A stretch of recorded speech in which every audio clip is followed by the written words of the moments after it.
Hey there, internets. Welcome to Expired Films. I'm Kevin, and today we're going to be looking at an interesting new product, the Reveni Lightmeter. That is this tiny, super cute little guy. So you can see just quite how small this is. Obviously, the internet standard of D10 for scale. Wait, I don't have a banana, so you'll have to trust me. It is teeny, teeny, tiny. It is a pseudo 3D printed. Originally it was supposed to be 3D printed, but this Kickstarter blew up, and so now it feels almost like the 3D printer that uses maybe the compressed powder instead of filament. It has a small LCD screen on the back that you use to get the meter. So pointed at my face, slightly out of focus. You can see how that works, and you can just choose how long it displays. You can set the ISO, you can set the aperture size, you can even do exposure compensation, and all of this on a tiny little device that will click into the hot or cold shoe mount of any camera. What you can also pick up with these are something which is a cold shoe mount that will add another mount to it, a ring if you want to carry it around. And that seemed silly to me at first, but as I've been moving this from camera to camera to camera and using it for some pinholes that don't have mounts, that seems less silly than it used to.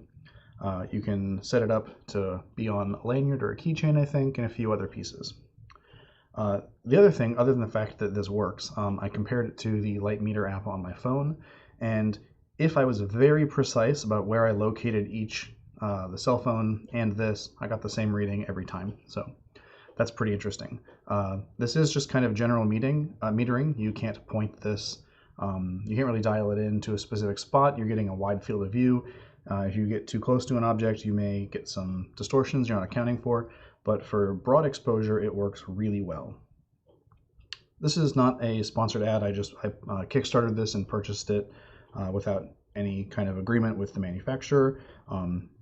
They don't know that I'm making this video, but I'm really, really impressed. There's a few things that I think are particularly impressive about it. It was really well packaged. It came with two batteries that it runs on. It uses one at a time, but the creator sent two. And it does what it's supposed to do. And beyond that, it shipped on time. So if you've been working with Kickstarters for any time, you'll understand that shipping on time is rare indeed. The other thing that I was really impressed about is that the creator of this Kickstarter was incredibly responsive and active. They responded to almost every comment that was made. They added features and increased its usability during the Kickstarter process. It went from a very, very small project to a pretty large project.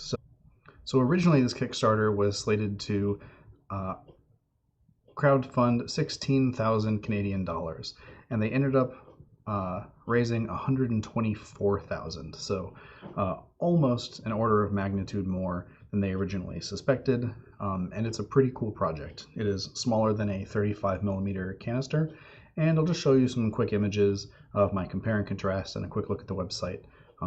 It's a pretty neat little project, and if you're interested, if you have a camera that doesn't have a light meter, this is a pretty viable option. So here you can see my frog figurine, which is my sort of de facto exposure test. When you press the on button, that's when it takes a measurement, and here you can see that we're at 1/60th at f8. If it is more than a second, there will be an S that appears next to it, and it will also be an M if you're into the minutes.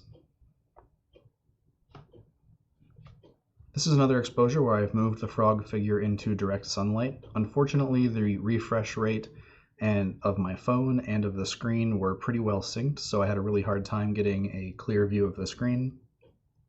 But here we're up to f8 at about 1/50th or 2/50th of a second, so quite a bit faster. So this is the Lightmeter app that I use. One of the things I noticed is that I needed to take the metering from exactly the same spot. As you can see, that this is one stop slower than 1/3 of a stop slower, 1/30th at f8.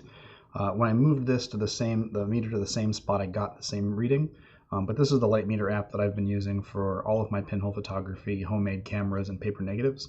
And with some care, I received the same readings from the Reveni Lightmeter as I'm used to with this. Here we have the Reveni Lightmeter Kickstarter. This is already finished, but they are opening up a web store that is coming shortly. As you can see, they attempted to raise 16,000 and came away with 124,000, so they did remarkably well.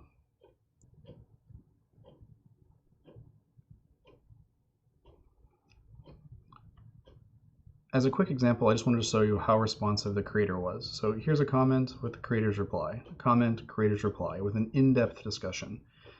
In many, many ideas, you can see here different comments, the creator responded to those. Sometimes as much as a thank you, but in other updates it was added features and additional ideas. Originally it was supposed to be only up to like f22, but a lot of people like me who shoot pinhole wanted a bit smaller apertures, and so it goes I think up to f300 now, and they added more stops as well for setting ISO.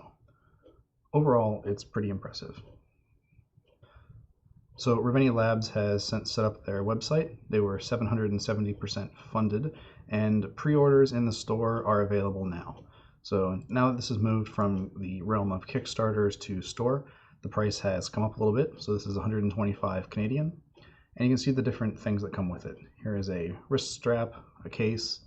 I got the double shoe mount because I figured I might use that.